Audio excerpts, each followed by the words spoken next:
ನಮಸ್ಕಾರ ವೀಕ್ಷಕರೇ, ಜುಲೈ ತಿಂಗಳ ಆಷಾಢ ಮಾಸದ ಮಾಸ ಭವಿಷ್ಯ ಕಾರ್ಯಕ್ರಮಕ್ಕೆ ತಮ್ಮೆಲ್ಲರಿಗೂ ಸುಸ್ವಾಗತ. ಪ್ರಿಯ ವೀಕ್ಷಕರೇ, ನಿಮಗೆ ಈ ತಿಂಗಳ ವಿಶೇಷತೆ ಏನು ಅನ್ನುವಂಥದ್ದು ನಿಮಗೆ ಮೊದಲೇ ಗೊತ್ತಿರುತ್ತೆ. ಅಂದ್ರೆ ಆಷಾಢ ಮಾಸ ಇರ್ತಕ್ಕಂಥದ್ದು ಇದು ಈ ತಿಂಗಳ ಬಹಳ ವಿಶೇಷವಾದಂತ ಹಬ್ಬ ಅಂತಾನೆ ಹೇಳಬಹುದು. ಈ ಆಷಾಢ ಮಾಸದಲ್ಲಿ ಚಾಮುಂಡೇಶ್ವರಿ ಅಮ್ಮನವರನ್ನು ಬಹಳ ವಿಜೃಂಭಣೆಯಿಂದ ಆಚರಣೆಯನ್ನು ಮಾಡ್ತೇವೆ.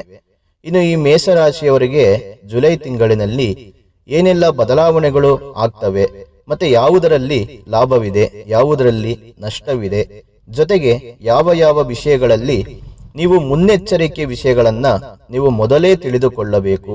ಈ ತಿಂಗಳಿನಲ್ಲಿ ನಿಮ್ಮ ಸಂಪಾದನೆ ಯಾವ ರೀತಿ ಇರುತ್ತೆ, ಮತ್ತೆ ಗ್ರಹಗಳ ಗೋಚಾರ ಫಲದಿಂದ ಏನೆಲ್ಲ ಫಲಗಳು ನಿಮಗೆ ಸಿಗುತ್ತೆ ಅನ್ನುವಂಥದ್ದು ಈ ವಿಡಿಯೋದಲ್ಲಿ ಇನ್ನಷ್ಟು ಸಂಪೂರ್ಣವಾದ ಮಾಹಿತಿಗಳು ನೀವು ತಿಳಿದುಕೊಳ್ಳಬಹುದು. ಹಾಗಾದ್ರೆ ಇನ್ನು ಯಾಕೆ ತಡ, ವಿಡಿಯೋ ಶುರು ಮಾಡೋಣ. ಆದರೆ ಅದಕ್ಕೂ ಮೊದಲು ನೀವೇನಾದ್ರೂ ಮೊದಲನೇ ಬಾರಿಗೆ ನಮ್ಮ ಚಾನಲ್ ಅನ್ನು ವೀಕ್ಷಣೆ ಮಾಡ್ತಾ ಇದ್ರೆ ಅಥವಾ ನಮ್ಮ ಚಾನಲ್ ಅನ್ನು ನೀವಿನ್ನೂ ಸಬ್ಸ್ಕ್ರೈಬ್ ಮಾಡ್ಕೊಂಡಿಲ್ಲ ಅಂದ್ರೆ ತಡ ಮಾಡದೆ ಈ ಕೂಡಲೇ ಸಬ್ಸ್ಕ್ರೈಬ್ ಮಾಡಿ, ಪಕ್ಕದಲ್ಲಿರುವಂತ ಬೆಲ್ ಐಕಾನ್ ಅನ್ನು ಪ್ರೆಸ್ ಮಾಡಿ. ಇದೇ ರೀತಿ ಇನ್ನಷ್ಟು ಹೊಸ ಮಾಹಿತಿಗಳು ಪ್ರತಿನಿತ್ಯ ನಮ್ಮ ಚಾನೆಲ್ ಮೂಲಕದಲ್ಲಿ, ಜೊತೆಗೆ ಫೇಸ್ಬುಕ್ ಹಾಗೂ ಇನ್ಸ್ಟಾಗ್ರಾಮ್ ಮೂಲಕದಲ್ಲಿ ಹಲವಾರು ವಿಷಯಗಳು ನೀವು ತಿಳಿದುಕೊಳ್ಳಬಹುದು. ತಪ್ಪದೆ ವೀಕ್ಷಕರೇ ಪ್ರತಿನಿತ್ಯ ಫಾಲೋ ಮಾಡ್ತಾ ಬನ್ನಿ. ನೋಡಿ, ಜುಲೈ ತಿಂಗಳಿನಲ್ಲಿ ಮಾಸದ ವಿಶೇಷ ದಿನಗಳು ನೋಡೋದಾದ್ರೆ 10ನೇ ತಾರೀಕು ಗುರು ಪೂರ್ಣಿಮಾ ಆಚರಣೆಯನ್ನು ಮಾಡ್ತಕ್ಕಂಥದ್ದು. ಈ ದಿನದಲ್ಲಿ ಮಹರ್ಷಿ ವ್ಯಾಸರ ಪೂಜೆಯನ್ನು ಮಾಡ್ತಕ್ಕಂಥದ್ದು ಅಥವಾ ಗುರುಗಳ ದರ್ಶನವನ್ನು ಮಾಡ್ತಕ್ಕಂಥದ್ದು, ಗುರುಗಳ ಆಶೀರ್ವಾದವನ್ನ ಪಡೆಯುವಂತ ಒಂದು ಅವಕಾಶಗಳು ಇರುತ್ತೆ. ಹಾಗಾಗಿ ಇನ್ನು ಈ ಆಷಾಢ ಮಾಸದಲ್ಲಿ 4ನೇ ತಾರೀಕು, 11ನೇ ತಾರೀಕು, 18ನೇ ತಾರೀಕು ಮತ್ತೆ 25ನೇ ತಾರೀಕು ಈ 4 ಶುಕ್ರವಾರದ ದಿನ ಲಕ್ಷ್ಮೀ ದೇವಿಯ ಪೂಜೆಯನ್ನು ಬಹಳ ವಿಶೇಷವಾಗಿ ಮಾಡ್ತಕ್ಕಂಥದ್ದು. ಇನ್ನು 24ನೇ ತಾರೀಕು ಜ್ಯೋತಿರ್ ಭೀಮೇಶ್ವರ ವ್ರತವನ್ನು ಆಚರಣೆಯನ್ನು ಮಾಡ್ತೇವೆ. ಇದು ಬಹಳ ವಿಶೇಷವಾಗಿರುವಂತ ದಿನವಾಗಿರುತ್ತೆ. ಹೆಂಡತಿಯರಿಗೆ ಬಹಳ ವಿಶೇಷವಾಗಿರುವಂತ ದಿನ. ಗಂಡನಿಗೆ ಸುಖ ಸಂತೋಷ ಸಕಲ ಐಶ್ವರ್ಯ ಸಿಗಲಿ ಎಂದು ಅವರಿಗೆ ಪೂಜೆ ಮಾಡುವಂತ ದಿವಸ ಆಗಿರುತ್ತೆ. ಇನ್ನು 29ನೇ ತಾರೀಕು ನಾಗರ ಪಂಚಮಿ ಹಬ್ಬವನ್ನು ಆಚರಣೆಯನ್ನು ಮಾಡ್ತಕ್ಕಂಥದ್ದು. ಇದಿಷ್ಟು ವೀಕ್ಷಕರೇ ಈ ತಿಂಗಳ ವಿಶೇಷವಾದಂತ ದಿನವಾಗಿರುತ್ತೆ. ಅದೇ ರೀತಿ ಜುಲೈ ತಿಂಗಳಿನಲ್ಲಿ ಗ್ರಹಗಳ ಗೋಚಾರ ಫಲದಿಂದ ಏನೆಲ್ಲ ಶುಭ ಫಲಗಳು ಸಿಗುತ್ತೆ ಅನ್ನುವಂಥದ್ದು ನೋಡೋಣ. 16ನೇ ತಾರೀಕು ರವಿ ಕಟಕ ರಾಶಿಗೆ ಪ್ರವೇಶವನ್ನು ಮಾಡ್ತಾನೆ. ಅದೇ ರೀತಿ 26ನೇ ತಾರೀಕು ಶುಕ್ರ ಮಿಥುನ ರಾಶಿಗೆ ಪ್ರವೇಶವನ್ನು ಮಾಡ್ತಾನೆ. ಇನ್ನು 28ನೇ ತಾರೀಕು ಕನ್ಯಾ ರಾಶಿಗೆ ಕುಜ ಪ್ರವೇಶವನ್ನು ಮಾಡ್ತಾನೆ. ಮತ್ತೆ ತೃತೀಯ ತಿಥಿಯಲ್ಲಿ ಅಂದ್ರೆ ತೃತೀಯದಲ್ಲಿ ಮೇಷರಾಶಿಯವರಿಗೆ ಸಂಚಾರ ಮಾಡ್ತಾನೆ. ಅಂದ್ರೆ ಸಂಚಾರ ಮಾಡ್ತಾ ಇರುವಂತ ಗುರು ಮತ್ತೆ ಶುಕ್ರರು ಇವೆರಡೂ ಕೂಡ ತೃತೀಯ ಸ್ಥಾನದಲ್ಲಿ ಸಂಚಾರವನ್ನು ಮಾಡ್ತಾರೆ. 4ನೇ ಮನೆಯಲ್ಲಿ ಸಂಚಾರವನ್ನು ಮಾಡ್ತಾ ಇರುವಂತ ರವಿ ಮತ್ತು ಬುಧ, ಮತ್ತೆ 5ನೇ ಮನೆಯಲ್ಲಿ ಕೇತು ಸಂಚಾರವನ್ನು ಮಾಡ್ತಾನೆ. 6ನೇ ಮನೆಯಲ್ಲಿ ಕುಜ ಸಂಚಾರವನ್ನು ಮಾಡ್ತಾನೆ. ಇದರ ಜೊತೆಗೆ 11ನೇ ಮನೆಯಲ್ಲಿ ರಾಹು ಸಂಚಾರವನ್ನು ಮಾಡ್ತಾ ಇದ್ದಾನೆ. ಜೊತೆಗೆ 12ನೇ ಮನೆಯಲ್ಲಿ ಶನಿ ಸಂಚಾರವನ್ನು ಮಾಡ್ತಾನೆ. ಇದಿಷ್ಟು ಗ್ರಹಗಳ ಪ್ರಭಾವದಿಂದ ಜುಲೈ ತಿಂಗಳಿನಲ್ಲಿ ಮೇಷರಾಶಿಯವರಿಗೆ ಏನೆಲ್ಲ ಬದಲಾವಣೆಗಳು ಆಗಲಿದೆ ಅದರ ಮಾಹಿತಿಗಳು ಸಂಪೂರ್ಣವಾಗಿ ನಾವು ತಿಳಿಸ್ಕೊಡ್ತೇವೆ. ನೋಡಿ, ಮೇಷರಾಶಿಯವರಿಗೆ ರಾಹುವಿನ ದೃಷ್ಟಿ ಇರೋದ್ರಿಂದ ಒಂದಿಷ್ಟು ಕಣ್ಣು ದೃಷ್ಟಿಗಳು ಬೀಳುವಂತ ಸಾಧ್ಯತೆಗಳು ಇರುತ್ತೆ. ಇದರಿಂದ ಆರೋಗ್ಯ ಹದಗೆಡುವಂತ ಸಾಧ್ಯತೆಗಳು ಇರುತ್ತೆ. ಸ್ವಲ್ಪ ಕೋಪ ಜಾಸ್ತಿ ಮಾಡಿಕೊಳ್ಳುವಂಥದ್ದು, ಸ್ವಲ್ಪ ಹುಷಾರಾಗಿರಿ, ಆರೋಗ್ಯದ ಕಡೆ ಗಮನ ಕೊಡಿ.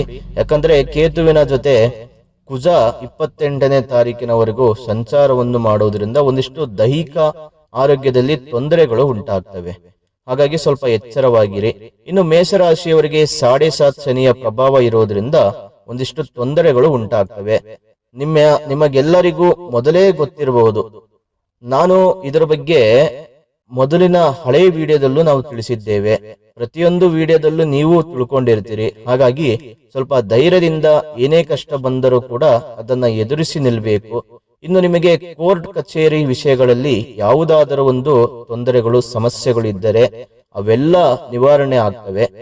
ನಿಮ್ಮಂತೆ ಆಗುವಂತ ಸಾಧ್ಯತೆಗಳು ಈ ತಿಂಗಳಿನಲ್ಲಿ ನೀವು ಕಾಣಬಹುದು. ಇನ್ನು ಆರ್ಥಿಕ ಪರಿಸ್ಥಿತಿಗಳಲ್ಲಿ ಒಂದಿಷ್ಟು ಸ್ವಲ್ಪ ಮಟ್ಟಿಗೆ ಸುಧಾರಣೆಯನ್ನ ಕಾಣುವಂತ ಸಾಧ್ಯತೆಗಳಿದೆ. ಆದರೆ ಸಾಲದ ವಿಷಯದಿಂದ ಒಂದು ಸ್ವಲ್ಪ ದೂರ ಇರುವಂತದ್ದು ತುಂಬಾ ಒಳ್ಳೆಯದು. ಸಾಲ ಮಾಡಬೇಕನ್ನುವಂತ ಏನಾದ್ರೂ ಯೋಚನೆಗಳಿದ್ರೆ, ನೀವು ಯಾವ ವಿಷಯಕ್ಕೆ ಸಾಲ ತೆಗೆದುಕೊಳ್ಳುತ್ತಿದ್ದೀರಿ, ಏನು ಮಾಡ್ತಾ ಇದ್ದೀರಿ ಅನ್ನುವಂಥದ್ದು ಸ್ವಲ್ಪ ಯೋಚನೆ ಮಾಡಿ ಗಮನ ಕೊಡಿ. ಹಣದ ವ್ಯವಹಾರಕ್ಕೆ ಕೈ ಹಾಕುವಂಥದ್ದು ತುಂಬಾ ಒಳ್ಳೆಯದು. ಸ್ವಲ್ಪ ಏನಾದ್ರೂ ಒಂದು ಯಾಮಾರಿದರೆ ಸಾಲದ ಸಮಸ್ಯೆಗಳಲ್ಲಿ ಸಿಗಾಕೋತೀರಿ. ಮತ್ತೆ ನೀವೇನಾದ್ರೂ ಷೇರು ವ್ಯವಹಾರಗಳಲ್ಲಿ, ಪಾರ್ಟ್ನರ್ಶಿಪ್ ಬಿಸ್ನೆಸ್ಗಳಲ್ಲಿ ಯಾರಾದರೂ ಪಾರ್ಟ್ನರ್ ಅನ್ನ ಸೇರಿಸಿಕೊಳ್ಳುವ ಮೊದಲು ಯೋಚನೆ ಮಾಡಿ ನಿರ್ಧಾರಗಳನ್ನ ತೆಗೆದುಕೊಂಡು ಮುಂದುವರಿಯಿರಿ. ಯಾಕಂದ್ರೆ ಮೋಸ ಹೋಗುವಂತ ಸಾಧ್ಯತೆಗಳು ತುಂಬಾ ಇದೆ. ಹಾಗಾಗಿ ಇದು ಮೊದಲೇ ನೀವು ಮುನ್ನೆಚ್ಚರಿಕೆಯನ್ನ ತಿಳಿದುಕೊಳ್ಳಬೇಕು. ಇನ್ನು ಉದ್ಯೋಗಿಗಳಿಗೆ ಒಳ್ಳೆಯ ಶುಭ ಸುದ್ದಿ ಇರುತ್ತೆ. ಯಾರಾದರೂ ಕೆಲಸಕ್ಕಾಗಿ ಅಲೆದಾಡುತ್ತಿರುವವರಿಗೆ ಸರ್ಕಾರಿ ಕೆಲಸಗಳು ಸಿಗುವಂತ ಸಾಧ್ಯತೆಗಳಿದೆ. ನಿರುದ್ಯೋಗಿಗಳಿಗೂ ಕೂಡ ಈ ತಿಂಗಳು ಬಹಳಷ್ಟು ಉತ್ತಮವಾದಂತ ಫಲವಿದೆ. ವಿದ್ಯಾರ್ಥಿಗಳಿಗೂ ಒಳ್ಳೆಯ ಫಲಗಳು ಕಾಣಬಹುದು. ವಿದ್ಯೆಯಲ್ಲಿ ಬಹಳಷ್ಟು ಅಭಿವೃದ್ಧಿಯನ್ನ ಕಾಣ್ತೀರಿ. ಮತ್ತೆ ಹೆಣ್ಣು ಮಕ್ಕಳಿಗೆ ಆರೋಗ್ಯದ ವಿಷಯದಲ್ಲೂ ಒಂದಿಷ್ಟು ಸುಧಾರಣೆಯಾಗಲಿದೆ. ಇನ್ನು ಅಪರಿಚಿತ ವ್ಯಕ್ತಿಗಳಿಂದ ಈ ತಿಂಗಳು ಒಂದಿಷ್ಟು ದೂರ ಇರಿ. ಯಾಕಂದ್ರೆ ವಂಚನೆ, ಕಳ್ಳತನ ಇಲ್ಲದೆ ಇರುವಂತ ಅಪವಾದಗಳು, ಅವಮಾನಗಳು ಇಷ್ಟೆಲ್ಲ ನಡೆಯುವಂತ ಸಾಧ್ಯತೆಗಳು ಇರುತ್ತೆ. ಹಾಗಾಗಿ ಇಂಥ ವ್ಯಕ್ತಿಗಳಿಂದ ಸ್ವಲ್ಪ ದೂರ ಇರಿ. ಇನ್ನು ಸ್ವಲ್ಪ ಹುಷಾರಾಗಿರಿ. ನಿಮ್ಮ ಕೆಲಸ ಕಾರ್ಯಗಳನ್ನ ಮುಂದುವರಿಸಿ. ಏನೇ ಮಾಡುವ ಮೊದಲು ಯೋಚನೆ ಮಾಡಿ ನಿರ್ಧಾರಗಳನ್ನ ತೆಗೆದುಕೊಂಡು ಮುಂದುವರಿಯಿರಿ. ಈ ತಿಂಗಳು ಮೇಷರಾಶಿಯವರಿಗೆ ಒಂದಿಷ್ಟು ಸಮಯ ಚೆನ್ನಾಗಿದ್ದಂತೆ ಕಂಡು ಬರುತ್ತೆ. ಆದರೆ ಕೆಲವೊಂದು ತೊಂದರೆಗಳನ್ನು ನೀವೇ ಸೃಷ್ಟಿಸಿಕೊಳ್ಳುವುದರಿಂದ ಮಾನಸಿಕವಾಗಿ ನೆಮ್ಮದಿ ಇರೋದಿಲ್ಲ. ಆರ್ಥಿಕವಾಗಿ ಲಾಭವಾಗುತ್ತೆ. ಹಣಕಾಸಿನ ಸಮಸ್ಯೆಗಳು ಕಡಿಮೆಯಾಗಿ ಅನುಕೂಲವಾಗುತ್ತೆ. ಜೊತೆಗೆ ಮಹಿಳೆಯರು ಆರೋಗ್ಯದ ಕಡೆ ಸ್ವಲ್ಪ ಗಮನ ನೀಡಬೇಕು. ಉದ್ಯಮಿಗಳಿಗೆ ತೊಂದರೆಗಳು ಇರುತ್ತೆ. ಭೂ ಸಂಬಂಧ ಕೆಲಸಗಳು, ಕಟ್ಟಡ ನಿರ್ಮಾಣ, ಗುತ್ತಿಗೆ ಕೆಲಸಗಳು, ಇಂಜಿನಿಯರಿಂಗ್ ಕೆಲಸಗಳು, ಸಿವಿಲ್ ಕಾಂಟ್ರಾಕ್ಟ್ ಇವುಗಳೆಲ್ಲದಕ್ಕೂ ಕೂಡ ನಿರೀಕ್ಷೆಯಂತೆ ಲಾಭಗಳು ಸಿಗೋದಿಲ್ಲ. ಸ್ವಲ್ಪ ಎಫರ್ಟ್ ಹಾಕಬೇಕು. ಪ್ರಯತ್ನ ಮಾಡಿದರೆ ಫಲ ಸಿಗುವಂತ ಸಾಧ್ಯತೆಗಳಿರುತ್ತೆ. ಮತ್ತೆ ಲೇವಾದೇವಿ ವ್ಯವಹಾರಗಳಲ್ಲಿ ಲಾಭವೂ ಸಿಗುವಂತ ಸಾಧ್ಯತೆಗಳಿದೆ.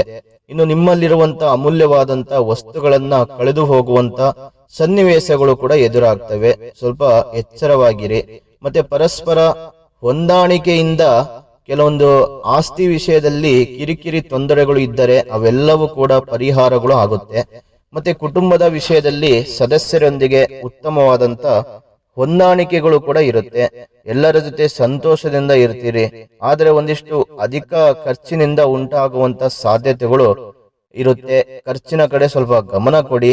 ಇನ್ನು ನಿಮ್ಮ ಒಂದು ವೃತ್ತಿ ಜೀವನದಲ್ಲೂ ಕೂಡ ಒಂದಿಷ್ಟು ಒಳ್ಳೆಯ ಬದಲಾವಣೆಗಳಿರುತ್ತೆ. ಬಂಧು ಮಿತ್ರರೊಂದಿಗೆ ಹೊರಗಡೆ ಹೋಗುವ ಅವಕಾಶಗಳು ಕೂಡ ಇರುತ್ತೆ. ಏನಾದ್ರೂ ಒಂದು ಪ್ಲಾನ್ ಮಾಡ್ಕೋತೀರಿ. ಔಟ್ಸೈಡ್ ಹೋಗುವಂತದ್ದು ಅಥವಾ ದೇವಸ್ಥಾನಕ್ಕೆ ಭೇಟಿ ನೀಡುವಂತದ್ದು, ಟೂರಿಸ್ಟ್ ಪ್ಲೇಸ್ ಗಳಿಗೆ ಹೋಗುವ ಪ್ಲಾನ್ ಮಾಡ್ಕೊಳ್ಳುವಂತ ಒಂದು ಅವಕಾಶಗಳಿರುತ್ತೆ. ಇನ್ನು ನೀವು ನಿಮ್ಮ ಮನಸ್ಸಿಗೆ ಹಿಡಿಸಿದವರೊಡನೆ ಜಾಸ್ತಿ ಬೆರೆಯೋದಿಲ್ಲ. ಅವರ ಹತ್ತಿರ ಜಾಸ್ತಿ ಇರೋದಿಲ್ಲ. ಮುನ್ನೆಚ್ಚರಿಕೆ ಅಂದ್ರೆ ಎಚ್ಚರಿಕೆಗಳನ್ನ ನೀವು ತೆಗೆದುಕೊಂಡು ಮೊದಲೇ ಅದನ್ನ ನೀವು ಸರಿ ಮಾಡ್ಕೋತೀರಿ. ಯಾರ ಜೊತೆ ಇರಬೇಕು, ಯಾರ ಜೊತೆ ಇದ್ರೆ ಸೂಕ್ತ, ಯಾರ ಜೊತೆ ಇರಬಾರದು, ಇದರ ಬಗ್ಗೆ ನೀವು ಜಾಸ್ತಿ ಗಮನವನ್ನ ಕೊಡ್ತೀರಿ. ಜೊತೆಗೆ ಇನ್ನು ವ್ಯಾಪಾರ ವ್ಯವಹಾರ ಅಥವಾ ಕೃಷಿ ಕಾರ್ಯಗಳಿಂದ ಹಣ ಸಂಪಾದನೆಯನ್ನ ಮಾಡ್ತೀರಿ. ಆದರೆ ಸಂಪಾದಿಸಿದ ಹಣವನ್ನ ಖರ್ಚು ಮಾಡುವಂತದ್ದು ಮೇಷರಾಶಿಯವರ ಗುಣವಾಗಿರುತ್ತೆ. ಹೌದಾ ಇಲ್ವಾ ಅನ್ನುವಂಥದ್ದು ವೀಕ್ಷಕರೇ ಕಾಮೆಂಟ್ ಮೂಲಕದಲ್ಲಿ ತಿಳಿಸಿಕೊಡಿ. ಹಣ ಉಳಿಸುವಂತ ವ್ಯಕ್ತಿತ್ವ ನಿಮ್ಮದಾಗಿರಲ್ಲ. ಮತ್ತೆ ವಿಶೇಷ ತೀರ್ಮಾನಗಳನ್ನ ತೆಗೆದುಕೊಳ್ಳುವಾಗ ಚಂಚಲತೆ ಯೋಚನೆಗಳನ್ನ ಮಾಡ್ತಾ ಇರ್ತೀರಿ. ಏನೋ ಒಂದು ಮಾಡಬೇಕು ಅನ್ನುವಂತ ನಿಮಗೆ ಯೋಚನೆಗಳು ಅಷ್ಟೊಂದು ಅರಿವಿರಲ್ಲ ನಿಮಗೆ. ಹಾಗಾಗಿ ಏನಾದ್ರೂ ಮಾಡಬೇಕು ಅನ್ನುವಂತ ಯೋಚನೆ ಇದ್ರೆ ಸ್ವಲ್ಪ ನಿರ್ಧಾರಗಳನ್ನ ತೆಗೆದುಕೊಳ್ಳಿ. ತಾಳ್ಮೆಯಿಂದ ಯೋಚನೆ ಮಾಡಿ. ಒಂದಿಷ್ಟು ತಿಳಿದವರ ಸಲಹೆಗಳನ್ನ ತೆಗೆದುಕೊಂಡು ಮುಂದುವರಿಯುವಂತ ಪ್ರಯತ್ನಗಳನ್ನ ಮಾಡಿ. ಈ ತಿಂಗಳು ನೀವು ಧೈರ್ಯದಿಂದ ಮುಂದುವರಿಬೇಕು. ಭಯಪಡುವಂತ ಅವಶ್ಯಕತೆ ಇಲ್ಲ. ಒಂದಿಷ್ಟು ಒಳ್ಳೆಯ ಫಲಗಳನ್ನ ನೀವು ಈ ತಿಂಗಳಿನಲ್ಲಿ ನಿರೀಕ್ಷಿಸಬಹುದು. ಇನ್ನು ವೀಕ್ಷಕರೇ, ನೀವು ಮಾಡಬೇಕಾದಂತ ಒಂದಿಷ್ಟು ಪರಿಹಾರಗಳನ್ನ ನಾನು ತಿಳಿಸ್ಕೊಡ್ತೇನೆ. ಆದರೆ ಅದಕ್ಕೂ ಮೊದಲು ಈ ವಿಡಿಯೋ ನಿಮಗೆ ಇಷ್ಟವಾದಲ್ಲಿ ಲೈಕ್ ಮಾಡಿ, ಶೇರ್ ಮಾಡಿ, ಜೊತೆಗೆ ನಮ್ಮ ಚಾನೆಲ್ ಸಬ್ಸ್ಕ್ರೈಬ್ ಮಾಡ್ಕೊಳ್ಳೋದು ಮಾತ್ರ ಮರಿಬೇಡಿ. ಇದೇ ರೀತಿ ಇನ್ನಷ್ಟು ಹೊಸ ಹೊಸ ಮಾಹಿತಿಗಳು ಪ್ರತಿನಿತ್ಯ ನಮ್ಮ ಚಾನೆಲ್ ಮೂಲಕದಲ್ಲಿ ನಾವು ತಿಳಿಸುವಂತ ಪ್ರಯತ್ನಗಳನ್ನ ಮಾಡ್ತೇವೆ. ಜೊತೆಗೆ ಫೇಸ್ಬುಕ್ ಹಾಗೂ ಇನ್ಸ್ಟಾಗ್ರಾಮ್ನಲ್ಲೂ ಕೂಡ ನಮ್ಮ ಚಾನೆಲ್ ಸಿಗುತ್ತೆ, ಅದರಲ್ಲೂ ಕೂಡ ಫಾಲೋ ಮಾಡ್ಕೊಳ್ಳಿ ಅನ್ನುವಂತ ಮಾತನ್ನು ಹೇಳ್ತಾ, ಇನ್ನು ನಿಮ್ಮ ಅನಿಸಿಕೆಗಳು ಈ ವಿಡಿಯೋ ಮೂಲಕದಲ್ಲಿ ನಿಮ್ಮ ಅನಿಸಿಕೆಗಳು, ನಿಮ್ಮ ಅಭಿಪ್ರಾಯಗಳು ಕಾಮೆಂಟ್ ಮೂಲಕದಲ್ಲಿ ತಿಳಿಸಿಕೊಡಿ. ಇನ್ನು ನಿಮ್ಮ ಜೀವನದ ಯಾವುದೇ ಗುಪ್ತ ಸಮಸ್ಯೆಗಳಿದ್ದರೂ ಒಮ್ಮೆ ಗುರುಜಿಯವರಿಗೆ ಕರೆ ಮಾಡಿ ಉತ್ತಮವಾದಂತ ಸಲಹೆಗಳನ್ನ ಪಡೆದುಕೊಳ್ಳಿ. ಇನ್ನು ನೀವು ಮಾಡುವಂತ ಪರಿಹಾರಗಳು ಏನಂದ್ರೆ, ಈ ತಿಂಗಳು ಪೂರ್ತಿ ಶುಕ್ರವಾರದ ದಿನ ಲಕ್ಷ್ಮೀ ದೇವಿಯನ್ನು ಆರಾಧನೆ ಮಾಡಿ, ಜೊತೆಗೆ ಚಾಮುಂಡೇಶ್ವರಿ ಅಮ್ಮನವರ ದೇವಸ್ಥಾನಕ್ಕೆ ಭೇಟಿ ಕೊಟ್ಟು ಕುಂಕುಮ ಅರ್ಚನೆಯನ್ನು ಮಾಡುವುದರಿಂದ ನಿಮಗೆ ಬರುವಂತ ಸಕಲ ಸಂಕಷ್ಟಗಳು ದೂರವಾಗ್ತವೆ.